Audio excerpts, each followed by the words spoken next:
इनका बजट पढ़ रहा था मान्यवर, जेलों को भी इन्होंने कम बजट दिया। अरे जेल का बजट तो बढ़ा दीजिए, 300 करोड़ रुपए जेल का बजट बढ़ा दीजिए। अरे अभी हमको जेल में भेजा है, कल तुमको जेल में आना है, तुम सबको जेल में आना है। जेल का बजट बढ़ा दो, जेलों को ठीक कर दो, अगला नंबर तुम्हारा है, तुम्हें जेल में आना है, इसलिए कम से कम जेलों को तो ठीक कर दो, अगला नंबर तुम्हारा।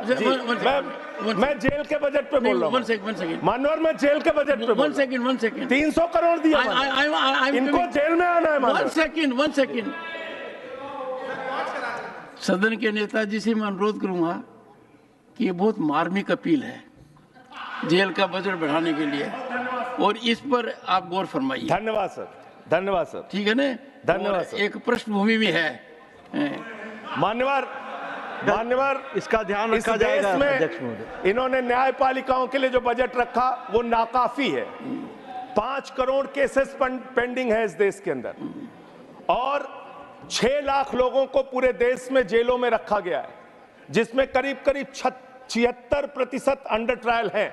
इसका मतलब आपका मकसद न्याय दिलाना नहीं है, आपका मकसद किसी मामले की सच्चाई तक पहुंचना नहीं है, आपका मकसद है पकड़ पकड़ के एक एक व्यक्ति को जेल में डालना।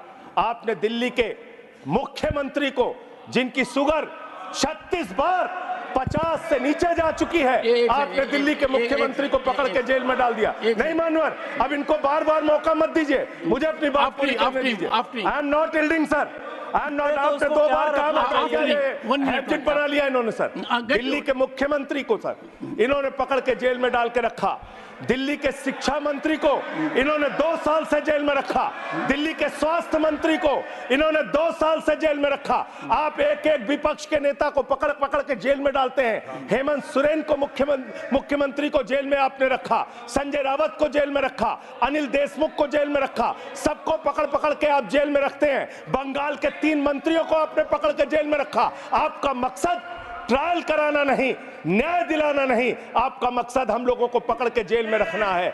जितना जेल में डालोगे, मैं आपसे कहना चाहता हूं, जितना जेल में डालोगे उतना गर्त में जाओगे। जिसने भी ये राजनीति की है उसका समापन हो गया है। अभी 240 पे पहुंचे हो, कल 24 पे पहुंचोगे, इसके बाद 2 पे भी आओगे। मैं तो 1-2 मिनट और मैं बस कह के अपनी बात खत्म करूंगा, मेरे टाइम में से उसको काट लीजिएगा। मान्यवर, भेदभाव की बात, सबसे भेदभाव इनको करना है।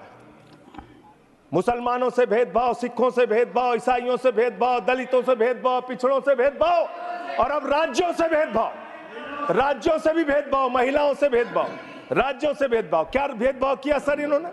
2,32,000 करोड़ रुपए, 2,32,000 करोड़ रुपए दिल्ली के लोगों ने सरकार के केंद्रीय खजाने में टैक्स के रूप में दिया, जीएसटी और इनकम टैक्स के रूप में। बदले में हमको कितना मिलता है? 0। 9 साल से आप दिल्ली को बजट नहीं देते। पंजाब के लोग, बस मेरे में से काट लीजिएगा सर, 1-2 मिनट काट लीजिए, पार्टी के उसमें से काट लीजिएगा। पंजाब के लिए सर, पंजाब का किसान अपना खून पसीना बहा के खेत में गेहूं पैदा करता है, धान पैदा करता है। आपने 8,000 करोड़ रुपए पंजाब के विकास का पैसा रोक रखा है, विपक्ष के राज्यों का पैसा आपने रोक रखा है। ये भेदभाव क्यों कर रहे हैं आप क्यों कर रहे हैं? आप लिखते हैं राज्यों के विकास से देश का विकास है, ये आप राज्यों का विकास कर रहे हैं। एक एक करके टारगेट करके विपक्षी राज्यों के साथ आपने भेदभाव करने का काम किया। और अंत में कोई मुझे कह रहा था सारे बजट कम किए, शिक्षा के बजट को भी आपने कम कर दिया। मैंने इन लोगों से कहा शिक्षा से इनका कोई लेना देना नहीं है, शिक्षा से इनका कोई लेना देना नहीं। मान्यवर, क्यों लेना देना नहीं है? क्योंकि दिल्ली विश्वविद्यालय में मनुस्मृति पढ़ाने जा रहे हैं ये लोग।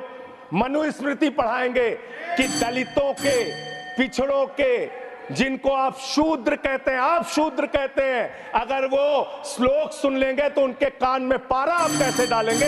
ये पढ़ाई आप कराने जा रहे हैं दिल्ली विश्वविद्यालय में, ये पढ़ाई आप कराने जा रहे हैं। इसलिए मान्यवर, मैं आपसे यही कहना चाहता हूं, ये बजट हिंदुस्तान के किसान के खिलाफ है, ये बजट हिंदुस्तान के नौजवान के खिलाफ है, ये बजट हिंदुस्तान के व्यापारियों के खिलाफ है। ये बजट सिर्फ और सिर्फ मोदी जी के मित्रों के लिए बनाया गया है, मित्रों के लिए बनाया गया है, मित्रों के लिए बनाया गया।